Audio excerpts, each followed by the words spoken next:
Bonjour Madame Loisel. Nous sommes l'entreprise DVL et je suis Alexis D, je suis en compagnie de mes collègues Yannick Biao et Tony Razanaza. Vous nous avez contacté pour qu'on fasse une analyse de votre entreprise plus à long terme et tout en gardant la valeur fondamentale qui est l'écologie.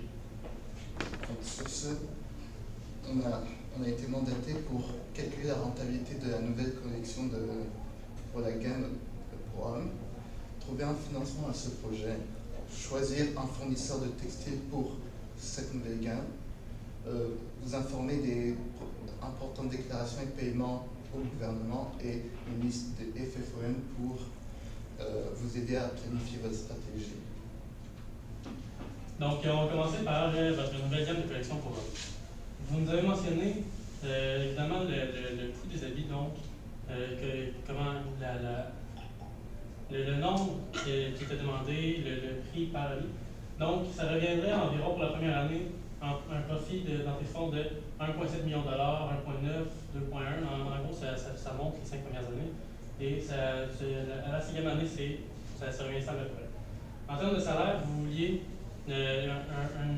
une nouvelle personne pour vous épauler qui coûterait 125 000 $ pour les 2 premières années pour vous donner justement des conseils et qui connaîtrait plus la vie. Pour la première année, vous aviez prévu un montant de 130 000 $ pour les publicités et les annonces, ainsi que 15 000 $ pour les 3 premières années en coût de qualité.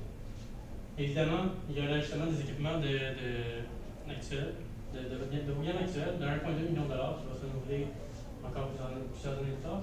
Et les coûts de fabrication correspondent à 75% des entrées de fonds qui ont eu lieu chaque année avec vos ventes. Et enfin, il y a les coûts fixes de 40 000 $ par année. Et comme vous voyez, pour total de gains et pertes, première année, ça va être dans une négative de plus de 1 million de dollars. Mais ça va rapidement remonter. On va tomber dans un gain de 300 000, ensuite monter à 480, 523. Donc, à partir de la 4e année, vous serez déjà rentable sur la première année que vous avez. Et en termes d'investissement net, bien évidemment, aussi, première année, moins 115 000 $. Et les années d'après, avec le taux de 10%, ça va monter à 634, 702 et 725 000 $. Pour ce qui est du financement de votre projet, vous nous avez demandé de vous conseiller sur deux options de financement que je vais vous présenter brièvement. La première étant un emprunt venant de la banque de 1 400 000 $, et la deuxième étant un emprunt convertible venant d'un investisseur privé d'un montant de 1 600 000 $. Pour la banque, l'avantage de prendre celle-ci serait tout d'abord que celle-ci est plus fiable étant une institution financière. Les conditions qu'elle demande sont acceptables car elle demande un rapport de mission d'examen pour chaque fin d'exercice, mais aussi de maintenir un fonds de roulement supérieur à 1 durant toute la durée de l'emprunt. Malheureusement, nous n'avons pas pu calculer le fonds de roulement de votre compagnie car nous n'avons pas accès à vos états financiers. Cela dit, nous considérons que cela serait faisable de garder un fonds de roulement supérieur à 1 durant toute la durée. Et finalement, dans le cas où votre entreprise ne serait pas en capacité de payer dans la durée de 3 ans, la banque nous permet de donner une période de moratoire de 1 an pour que vous puissiez avoir un an plus pour payer les désavantages, cela dit, de prendre cette option et que les taux d'intérêt sont très élevés car on peut constater que dans les conditions, il y a un taux de 4,5% appliqué à partir du 30 septembre 2023 et quand on est le 19 octobre 2024, il peut être assumé que tout en commençant ce sera 4,5% plus le 1,5%. Mais aussi les frais initiaux de 15 000 $ sont tout de même significatifs. Pour ce qui est de l'option de l'investisseur, un avantage serait que les taux d'intérêt de cette option sont moindres comparés à celles de la banque, 3,75. Les frais initiaux sont plus faibles que celles de la banque, 1000 $. L'investisseur est un expert dans le domaine de l'investissement, ce qui fait que c'est un investisseur fiable. Et il y a aussi l'option de la conversion de l'emprunt en action, car en effet, vous aurez l'option de ne pas payer 1,6 million de dollars de capital, mais à la place, vous aurez à convertir 10% des actions de l'emprunt en action. Le désavantage, cependant, c'est que la durée du terme du paiement est de 4 ans, ce qui fait que, bien que 3,75% des intérêts paraît moins, 4 ans fait que ça rallonge encore plus le montant à payer. La conversion en emprunt pourrait s'avérer être un désavantage dans le cas où vous ne possédez pas 50% plus 1 des actions de votre compagnie, car ça pourrait causer une perte de pouvoir de vote de 10% des actions. Alors, parmi les deux options, nous vous conseillons de prendre celle de l'investisseur privé, car lorsqu'on peut comparer la banque et l'investisseur, nous constatons que le paiement total des intérêts du côté des investisseurs est inférieur à celui de la banque, 2 880 000 $ comparé à 3 024 000 $. Les frais initiaux, encore là, sont inférieurs à celles de la banque. Mais aussi, dans le cas où vous prenez la conversion des actions, vous n'aurez juste à payer que les intérêts du côté de l'investisseur. Ce qui fait que vous payez moins en prenant cette option. Mais dans le cas où vous refusez de convertir vos actions, eh bien, il serait préférable de prendre celui de la banque, car vous aurez ajouté, en plus du 2 880 000 $, les capitaux, c'est-à-dire 1 600 000 $. Donc, pour le choix des fournisseurs de textiles, il y avait deux choix possibles, soit de garder le même fournisseur, donc Doute Textile, ou bien de changer avec un fournisseur plus connu, qui est les Tissus du Monde. Donc, pour le premier choix, donc, vous avez une offre, pour subvenir à l'offre, vous avez besoin de 120 000 mètres de textile, et le forfait demandé par le fournisseur est de 18 $ par mètre, ce qui fait 2 160 000. Donc avec les frais de livraison qui sont de 15 500, on a un prix total par an de 2 175 500. Donc le point positif, c'est de garder, c'est que ça correspond aux valeurs de l'entreprise. Donc pour l'écologie, donc rester au Québec, moins de frais de transport, moins de pollution. Mais le point négatif, c'est si on veut avoir une expansion avec une nouvelle gamme pour la gamme pour enfants, ça fait que le choix est limité pour la nouvelle gamme. Et donc pour le choix B, donc les tissus du monde, on a un premier choix synthétique donc, qui est beaucoup moins cher. Donc c'est un textile qui ressemble beaucoup à ce qui est vegan et recyclé. Cependant, c'est un textile qui ne respecte pas les normes, qui ne respecte pas les valeurs écologiques que vous voulez mettre dans l'entreprise. Donc on vous déconseille fortement cette solution, mais on vous la présente quand même. Elle est beaucoup moins chère, donc 1 526 700. Et pour le choix vegan, on est à 16,75 $ par mètre, ce qui est quand même proche de l'offre de Doute Textile, et ça donne une charge totale de 2 036 700. Mais comme les produits sont faits en Chine, il y a aussi des frais de transportation donc, et aussi de la pollution pour l'environnement. Donc ce qu'on vous conseille, c'est vraiment selon votre choix d'entreprise. Si vous voulez vraiment rester une entreprise comme ça avec les deux gammes, de prendre le choix A. Mais si vous voulez vraiment avoir une meilleure expansion, donc avec aussi de nouveaux magasins, donc c'est de prendre aussi les tissus du monde, comme ils ont une meilleure, ils peuvent mieux subvenir à la demande. Pour ce qui est de la remise de vos déclarations, pour la date de remise des déclarations. Il y a deux catégories importantes que vous devez considérer. La première étant la remise des déclarations gouvernementales, qui inclut les déductions à la source, comme RRQ, RQAP, à chaque 15e jour du mois, mais aussi les taxes de consommation à chaque fin du mois, TPS et TVQ, afin que vous puissiez les réclamer. La deuxième est aussi les déclarations sur la période du 1er janvier au 31 décembre, les rapports d'impôts qui sont à compléter le 31 mars de l'année qui suit, et le relevé 1 pour chacun des employés qui a complété le 12 avril de l'année qui suit.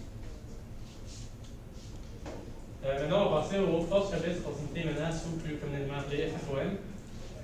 Pour les forces de votre entreprise, évidemment, il y a la valeur principale, la valeur écologique, qui est grandement, qui est vraiment vous le dites vous-même, vous avez une valeur fondamentale, qui est importante de garder. Il y a aussi évidemment la diversité et l'inclusion des produits. Il y a beaucoup de gammes pour les femmes, tout type de femmes, de mode, mais aussi un peu de gamme de sport, comme vous avez. Et justement, les différentes gammes de produits. En termes de faiblesse, malheureusement, il y a l'indisponibilité des produits un peu plus. Comme vous mentionnez que vos entrepôts sont assez limitants en termes de stockage, vous devez commander vos articles à l'avance. Oui, à l'avance, c'est les recevoir.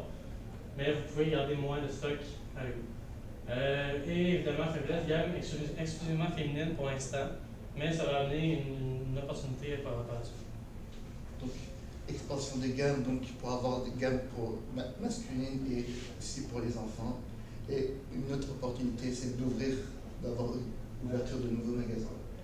Et comme menace, comme c'est surtout basé sur l'écologie, donc augmentation des coûts de production et l'irrégularité des matières premières si on a un cas de sécheresse, de problèmes météorologiques.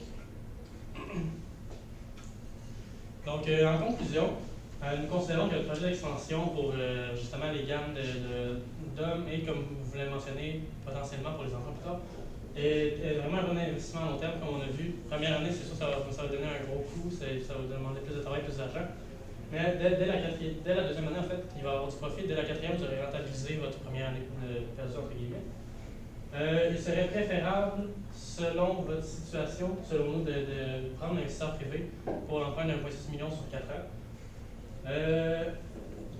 Comme mentionné précédemment, le fournisseur, ça va être vraiment selon votre vision de l'entreprise. Vous pouvez garder votre fournisseur de confiance.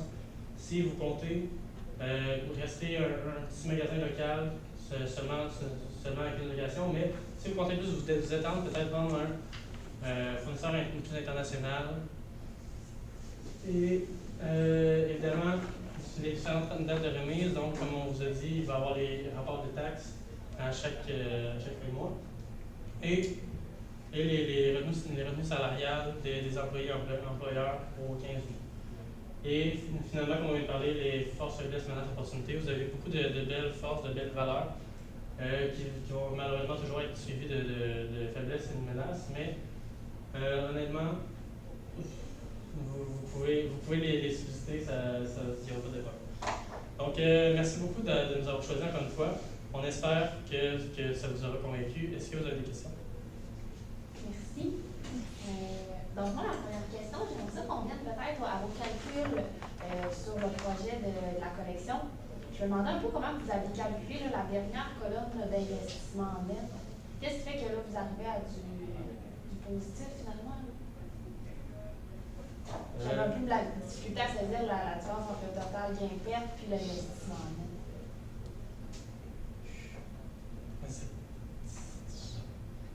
C'est qu'en fait, vous nous aviez imposé un taux de 10% oui. sur justement pour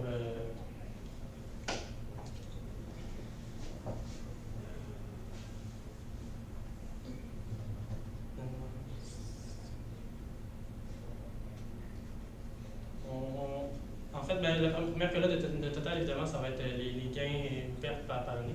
Okay. Mais pour l'investissement net,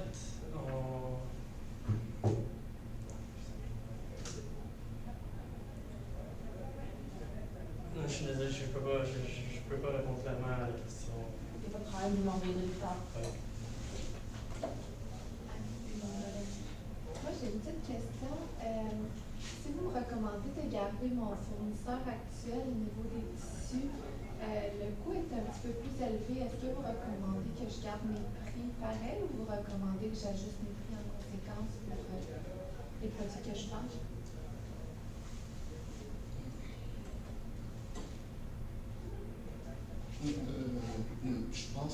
Nous pensons que c'est bien de garder aussi les mêmes prix pour les gammes féminines, mais de peut-être aussi répercuter le coût sur les gammes masculines comme les clients n'ont pas encore eu l'aperçu des prix, donc il n'y aura pas une grande augmentation des prix.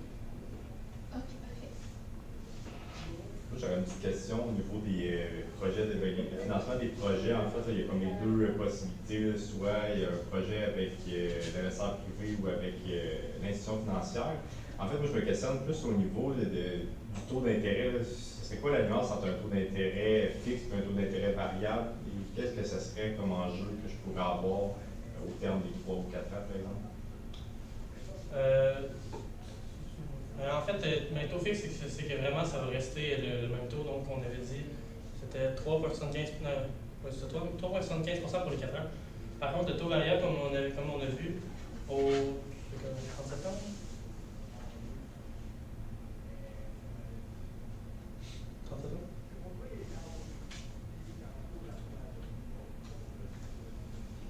Fait qu'au 30 septembre 2023, c'était 4,5 entre-temps, ça va augmenter de 1,5 Fait que le taux variable, ça peut monter plus avec le temps ou ça peut diminuer. Donc, ça peut être un peu un risque à prendre. Mais là, comme on peut voir le taux augmenter, peut-être que ce serait plus safe de prendre la deuxième option si vous comptez, distribuer 10% de vos actions. Et ça suit toujours aussi le cours de l'inflation avec les taux directeurs. Donc il faut se fier à ça aussi. Merci. Oui. Au niveau des fournisseurs, vous m'avez bien exposé qu'il y a autant des avantages et inconvénients de chacun. Je comprends que j'ai les deux côtés, mais vous, personnellement, vous me recommandez lequel entre les deux? C'est vraiment selon que vous voulez prévoir dans les 5-10 prochaines années, si vous voulez vraiment avoir une expansion, donc c'est vraiment prendre les tissus du monde. Mais si vous pensez garder aussi cette même forme d'entreprise, mais avoir toujours cette même capacité de vente et de suivre la demande, c'est de garder de textile parce que ça permet aussi de suivre, ça permet de favoriser aussi l'économie québécoise et de ne pas essayer d'aller chercher d'importer d'autres produits. C'est vraiment mon besoin.